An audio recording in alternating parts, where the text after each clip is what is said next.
사랑하는 성도님들, 우리 인생에서 가장 많이 하는 질문 하나를 꼽는다면은 바로 내가 죽어서 구원을 받을 수 있을까라는 내용일 것입니다. 이게 첫 번째 질문입니다. 자, 이 질문에 대한 답은 딱 나와 있어요. 하나님을 믿으면 구원이요, 믿지 아니하면은 심판이라는 것이죠. 창세기 7장 20절을 보면은요, 이렇게 나와요. 물이 불어서 15규빗 오르니 산들이 다 잠긴지라. 이 알죠? 이 내용. 노아의 홍수의 내용이죠. 자, 모든 산들이 바로 아무리 높다 할지라도 물이 부름에 그 물이 산 꼭대기에서 15규빗을 더 높게 6.84m입니다. 그래서 그 위에 물이 다 잠긴지라 라고 이야기하고 있습니다. 자, 그랬을 때 어떻습니까? 그 아래에 있는 사람들은 모두 죽었습니다. 세상에서 가장 높은 산과도 같이 세상의 어떠한 정치가나 어떠한 명예가나 기업가나 학자나 이 모든 사람들 바로 그 물 밑에 있는 것이고요. 그 물 위에 있는 방주에 들어가지 않으면 다 죽을 수밖에 없습니다. 그러므로 예수 안에 있으면은 구원이요, 예수 밖에 있으면 사망이라는 것입니다. 자, 그렇다면 성도 여러분, 자, 믿음으로 구원받은 성도, 이제 구원을 받았죠. 그 성도가 구원을 받았으면 됐지 더 이상 무슨 노력이 필요한가? 라는 두 번째 질문을 한번 해봅니다. 자, 이 질문에 대한 답변이 오늘 본문에 나와 있어요. 고린도 전서 3장에서 바로 구원받은 성도가 그 이후에 천국에서 받을 상급에 관한 내용이 기록되어 있습니다. 3장 6절에서 9절을 보면은요, 농사 짓는 것에 대한 비유가 나오는데요. 농토는 하나님의 밭이고요, 하나님의 집입니다. 그리고 농사꾼은 그곳에서 농사를 짓는 자요, 하나님의 동역자요, 바로 우리 성도를 이야기하고 있습니다. 자, 농사를 짓는 거, 바울이나 아볼로나 누가 다 농사를 짓는 것이죠. 그러나 서로 각자의 역할이 있는 것입니다. 그 농사는요, 경쟁이 아닌 상보완적인 관계로서 성도와 성도 간의 상호 연합을 말씀하고 있습니다. 또 3장 10절에서 15절의 내용은요, 인생을 건축하는 사람으로 비유하고 있습니다. 어떻게 건축하는 것이 하나님으로부터 칭찬을 받는지를 설명하고 있는 것이죠. 그 내용을 구체적으로 살펴보도록 하겠습니다. 자, 튼튼한 건축을 위하여 첫 번째 설계가 가장 중요합니다. 우리가 뉴스를 통해서 알았죠? 지난 3월 28일 미얀마에서 규모 7.7 지진이 일어났을 때 그곳으로부터 1000km 떨어진 태국의 수도 방콕에까지 그 진동이 이어졌습니다. 그리고 무슨 일이 벌어졌는가? 모든 건물들은 그대로 있는데 중국 업체가 지은 33층짜리 짓고 있는 골조가 다 올라간 그 건물은 와그르르르르르 무너져 버렸어요. 얼마나 창피한 일이에요. 예, 그 모든 건축이 다 가만히 있는데 말입니다. 그래서 왜 그런 일이 일어나는가 제가 자세히 봤습니다. 제가 건축가였잖아요, 과거에. 그래서 보니까 그 중국 업체가 플랫 슬래브 공법이라는 신공법으로 건물을 지었어요. 자, 이 공법은 마치 삼풍백화점과도 같은 거예요. 어떻게 짓는 거냐면요, 우리가 바로 기초가 있고 기둥이 있고 그 다음에 기둥 위에 기둥과 기둥을 연결하는 이 보가 있어요. 보 있고 그 위에 바로 바닥이 들어가는 거예요. 근데 기둥 위에 보를 생략하고 바로 천정 바닥을 이은 것입니다. 그렇게 되면 어떻습니까? 기둥이 착착착 있으면 착 보가 올라가고 또 착착착착 보가 그 바닥이 올라가면은 공간 활용은 좋겠죠. 그러나 그 기둥과 기둥을 잡아주는 것이 없고 또 벽이라는 것이 바로 이것을 하중을 분산시키는 거예요. 보나 벽이나 기둥 모든 것이 그런 역할인데 하중을 지탱하는 수평적인 대들보가 없고 수직 기둥의 천정 바닥을 연결했기 때문에 바로 건물이 무너지는 참사를 당한 것입니다. 하나님을 믿는 신앙도 마찬가지입니다. 기독교 신학은요, 삼위일체 하나님의 구조 신학을 기초로 삼고 있습니다. 삼위일체 신학을 기초로 한다는 것은요, 바로 그 성부, 성자, 성령의 하나님이라는 것입니다. 이 삼위일체 신학은요, 바로 우리 모든 기독교 신학의 기초인데, 이단들은 어떤 일을 벌였냐면요, 바로 그것을 무너뜨리고요, 자기의 생각에 의해서 그곳에 자기 신학을 세웠습니다. 그리고 자기 입맛에 맞는 그림을 그려놓고 그 다음에 사람들을 미혹하고 있었습니다. 자, 그러한 이단들은 곧 무너질 것입니다. 또 우리 성경을 66권만을 믿어야 됩니다. 그런데 66권 가지고도 부족한지 더 잘 믿겠다고 하는 사람들이 나왔어요. 어떤 사람들입니까? 의경을 믿는 것이죠. 66권이면 끝나는데 그것에 의경을 더 집어넣어서 믿는 거예요. 그렇다면 어떻습니까? 그 의경은 삼위일체 신학에서 위배되는 것이 됩니다. 그래서 성경에 들어오지 못했어요. 그랬을 때 그 사람들은요, 바로 의경에 나온 것을 진리인 듯이 바로 신학으로 세우고 그들은 인간을 바로 숭배하는 잘못을 저지르고 있었습니다. 그러한 행위는 하나님의 설계도에서 벗어난 것입니다. 자, 또 있습니다. 하나님의 설계도에서 벗어났다는 것은요, 바로 그 건물이 처음에 계획된 대로 지어져야 되는데, 계획에서 벗어나서 건물이 지면은 시청에서 와서 준공을 떨어뜨려줘요, 안 떨어뜨려줘요? 안 떨어뜨리죠. 결국에는 그 건물을 무너뜨려야 되는 것입니다. 바로 그러한 것들, 잘못된 내용들입니다. 자, 그랬을 때 우리는 바로 설계가 중요한 것을 다시금 깨닫습니다. 자, 튼튼한 건물을 위해서 두 번째 중요한 것은 기초가 탄탄해야 된다. 기초. 자, 기초라는 것이 얼마나 중요한지. 제가 나주 혁신도시에서 건물을 지었습니다. 그런데 설계도에도 있지 않은 그 바닥에 그 연약 지반이 있는 거예요. 갯벌이라고 하죠. 뻘 지역이에요. 그 나주 혁신도시 빛가람동 전체가 뻘 지역입니다. 큰일이 나버렸어요. 설계도 없었는데. 그래서 어때요? 15m 파일 있죠. 큰 전봇대 같은 파일. 15m짜리 두꺼운 파일을 58개를 박았습니다. 그래서 단단한 지반 위에 그 파일을 세우고 파일 끝에를 깨요. 그리고 거기에 나온 수에다가 또 철근을 엮었고요. 그리고 80cm 두께로 기초를 세우고 그리고 기둥을 세웠던 일이 기억이 납니다. 자, 충주는 어떻습니까? 이 기업 도시는 이제 뻘이 아니라 이제는 단단해서 걱정입니다.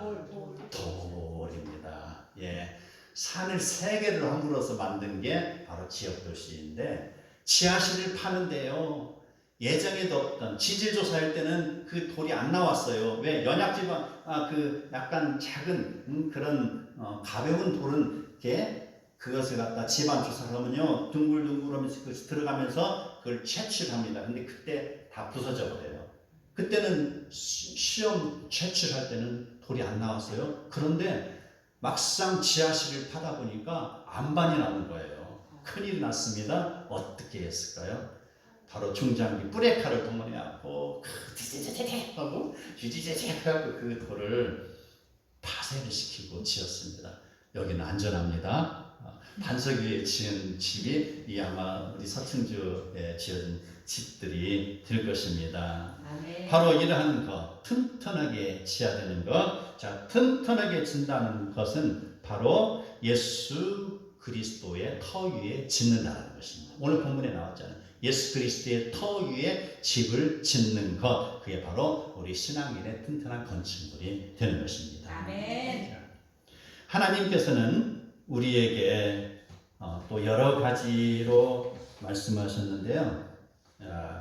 우리는 처음에 설계도가 중요합니다. 그 다음에 중요한 것은 바로 기초가 중요하다고 했습니다. 자, 그 다음에 기초가 중요하고 세 번째 중요한 게 있습니다. 자, 세 번째 중요한 것은요, 재료가 중요하다는 것입니다. 재료가 얼마나 중요한가 몰라요. 여기 보면은요, 성경에 바로 12절에 누구든지 금이나 은이나 보석이나 나무나 풀이나 집으로 각 집으로 이 터 위에 세우면 이렇게 나와 있습니다. 자, 재료 금이나 은이나 보석은 어떻습니까? 땅을 파야만이 그것을 채취할 수가 있죠. 그리고 그 땅을 파서 채취하고 그 다음은 어때요? 거대한 용광로 속에 집어넣고 그것을 불을 지피는 것이죠. 그래서 녹이는 것이죠. 고열, 그래서 순도가 높은 금이 나오고 은이 나오고 그런 것이죠. 자, 그렇게 해서 구분합니다. 자, 금이나 은이나 보석과도 같다라는 것은요, 우리 성도의 삶을 이야기하고 있는 것입니다. 자, 성도의 생활 속에서 금과 은과 보석과도 같다라는 것은요, 나에게 다가오는 어떠한 시련이라도 내가 능히 그것을 이기고 나간다는 것입니다. 그것을 이겼을 때의 정금과도 같은 신앙이 되는 것입니다. 아멘. 바로 우리는 바로 금이나 은이나 보석과도 같은 신앙의 삶을 살아야 되는 것입니다. 아멘. 우리가 생활할 때 보면은요, 때로는 또 힘든 일을 많이 당합니다. 스스로의 셀프 스트레스를 받기도 하고 시험을 당하기도 하는 것이죠. 아니면 옆에 있는 아무개 때문에 시험을 당하기도 하고 그렇죠. 어떤 때는요, 나의 물질 때문에 시험 당하고 나의 아픔 때문에 시험을 당합니다. 이 모든 것들을 우리가 믿음으로 이겨나가는 것입니다. 하나님이 나에게 생명을 살려주셨으니 감사합니다. 이것 또한 내가 이기고 나갈 것이다 라고 생각하면서 이해하고 나가는 것이죠. 그리고 어려움 있을 때 기도하고 나가는 삶, 이게 바로 금이나 은이나 보석과도 같은 신앙이라는 것이죠. 아멘. 자, 이러한 보석과도 같은 신앙은요, 나에게 주어진 여러 가지 재능이나 시간이나 여러 가지 나의 물질이나 이 모든 것을 아름답게 드리는 삶이 되기도 합니다. 자, 그렇다면 여기에서 나오는 나무나 풀이나 집으로 이 터 위에 세우면 이런 이야기가 나와 있습니다. 자, 나무나 풀이나 집은 아무 데서나 쉽게 채취할 수 있는 물건이죠. 그렇기 때문에 이 나무나 풀이나 집은요, 누구든지 가능하다는 것이죠. 누구든지 아무렇게나. 자, 이 이야기인 즉선요, 내가 그 고통스러운 것을 다 뒤로 하고, 이것은 고통스러운 것과 손을 잡지 아니하고라고도 할 수 있고, 고통스럽고 내가 인내해야 될 그런 상황들을 내가 외면하고 또 라는 말이 될 수도 있습니다. 그렇게 해서 내가 쉽게 살아나간다는 것이죠. 어쩌면은요, 이러한 모습들은요, 우리의 그런 게으름 여기에 들어갈 수도 있습니다. 내가 시간을, 나의 쓸 모든 시간을 나를 위해서 사용하고 하나님의 일이라는 것은 짜투리 시간을 드린다는 것이 될 수도 있어요. 나의 재능도 마찬가지입니다. 내가 나를 위해서 열심히 살지만 하나님의 일을 위해서는 지극히 인색하다는 것입니다. 물질도 마찬가지입니다. 나를 위해서는 과분할 정도로 사용하는데 막상 하나님의 일을 위해서는 너무나도 호주머니 자크가 열리지 않는 것. 이 모든 것이 아마도 그런 나무나 집이나 풀에 해당되는 것이 아닌가라는 생각을 합니다.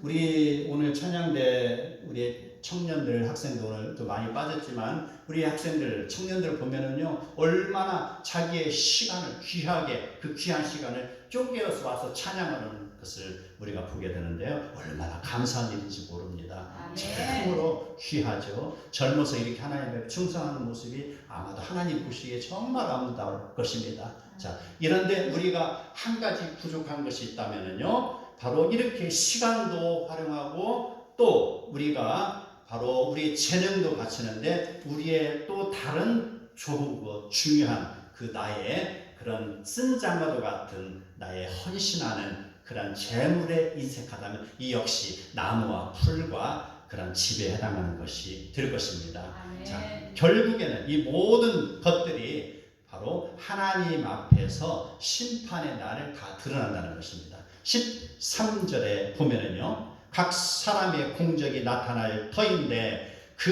날이 공적을 밝히리니 라고 이야기하고 있습니다. 그 날이라는 것은요, 심판의 날이 되겠죠. 자, 우리가 서두에서 이야기했던 그 심판은요, 첫 번째 심판은요, 믿고 안 믿고에 따른 바로 구원이냐 바로 지옥이냐 이 차이의 심판입니다. 그러나 여기에서 나오는 심판이라는 것은요, 바로 이 땅에서 내가 얼마나 하나님 앞에서 나의 간절한 것을 드리면서 하나님 앞에 충성을 했냐, 이걸 따지는 상급의 심판인 것을 여러분은 아시기를 바랍니다. 우리 심판의 날 때 모든 것이 드러나는 것입니다. 우리 예수님께서 십자가에서 죽으실 때 말입니다, 가장 이 세상에서 행운한 사람이 있었어요. 처음에는 두 강도가, 오른쪽 왼쪽에 있던 강도가 예수님을 비방하고 손가락질했죠. 그러다 어떻습니까? 그 중에 한 강도가 예수님을 영접한 것이죠. 믿었다는 것입니다. 그 예수님을 믿었기 때문에 이 사람은 즉시 아무 공로가 없지만 구원을 받은 사람입니다. 이 구원은 첫 번째 해당하는 그 믿냐 믿지 않느냐의 구원에 속하는 것입니다. 자, 그런데 이 구원받은 강도와 또 다른 그 비교가 되는 사람들이 성경에 많이 있습니다. 예를 들자면 스데반이 그런 역할이고요, 바울이 그렇고 베드로가 그렇고 지금도 충성하고 봉사하는 여러 성도들이 여기에 속하는 것입니다. 자, 평생을 하나님을 위해서 충성하고 봉사하는 사람과 그 어떻게 하다가 운이 좋아서 예수님을 만나서 그 순간에 구원받은 사람과는 천지 차이로 다르다는 것이죠. 이게 바로 상급의 차이가 되는 것입니다. 그러므로 사랑하는 성도 여러분, 우리는 모두가 하나님 앞에서 진실된 모습으로 살아나가야 됩니다. 하나님 앞에서 우리가 진실되게 산다는 것은요, 우리에게 주어진 달란트나 재능이나 시간이나 모든 것을 하나님 앞에 제대로 드렸을 때 진실되게 나가게 되는 것입니다. 자, 그 날에 이 모든 것이 드러난다라는 것입니다. 자, 그 날에 드러났다. 바로 우리는 이 하나님 앞에서 심판의 날이 언제든지 있는 것을 기억하며 살아나가야 되는 것입니다. 오늘은 특별히 어린이 주일입니다. 어린이 주일에 제가 왜 이 설교를 택했냐 하면요, 어린아이일수록 그 시작점이 바로 하나님 앞에서 아름답게 말씀에 뿌리를 내리고 자라야 되기 때문에 되는 것입니다. 이미 굳은 사람들이나 굳은 나무, 오래 나무가 자란 나무는요, 곁가지가 자라고 하면 그 가지를 제대로 옮기기는 쉽지 않죠. 마찬가지입니다. 세상을 오래 살아서 자기 머리가 굳고 생활이 굳은 사람에게는요, 복음이 들어갔을 때 이것을 바로 변화시키기가 쉽지 않다는 거예요. 그렇지만 어떻습니까? 어린아이의 경우는 그와 다른 것을 우리가 볼 수 있습니다. 어릴수록 바로 뿌리가 약할수록 그곳에 새롭게 지지대를 세워주고 올바로 자라날 수 있도록 우리가 수염을 잡아주는 것이죠. 그러면 나무가 곧게 자라는 것처럼이라는 것입니다.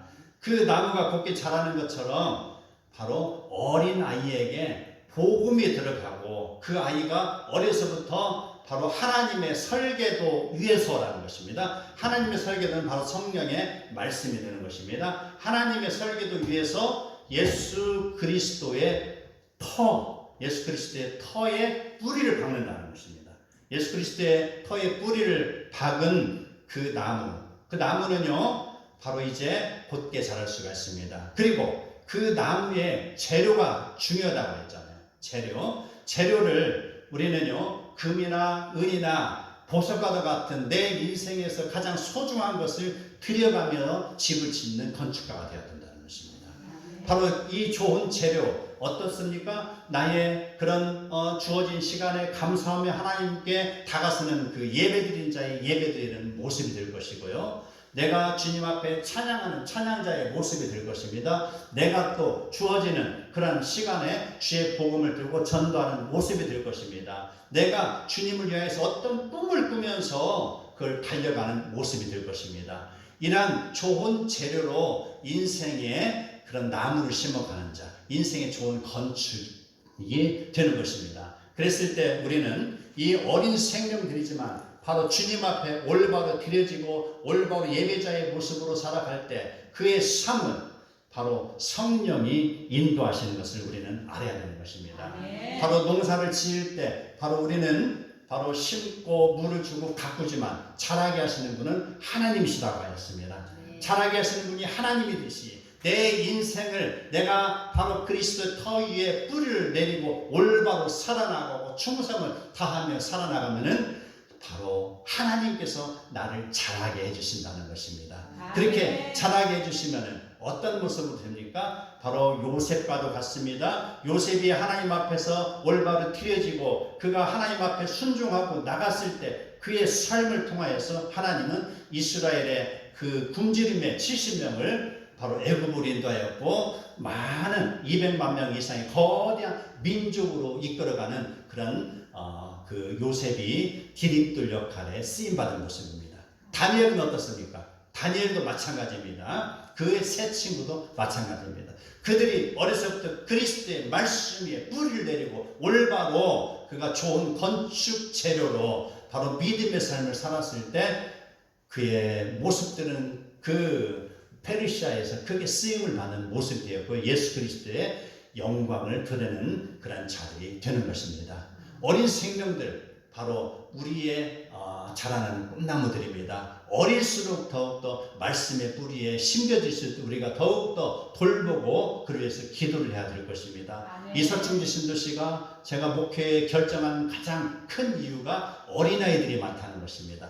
어린아이들이 많기 때문에 여기에서 뿌리를 내린 것이고 이 수많은 어린아이들에게 우리는 복음을 가차없이 끊임없이 전해야 되는 것, 그게 바로 예수 그리스도의 터전을 그들에게 심어주는 것입니다. 오늘도 이 말씀을 붙들고 끝까지 주님의 자녀로서 성공하고 승리하는 천국에 우리의 이름이 기록되고 우리가 상급이 높아지는 복된 성도와 우리의 가족의 삶이 되기를 축복합니다.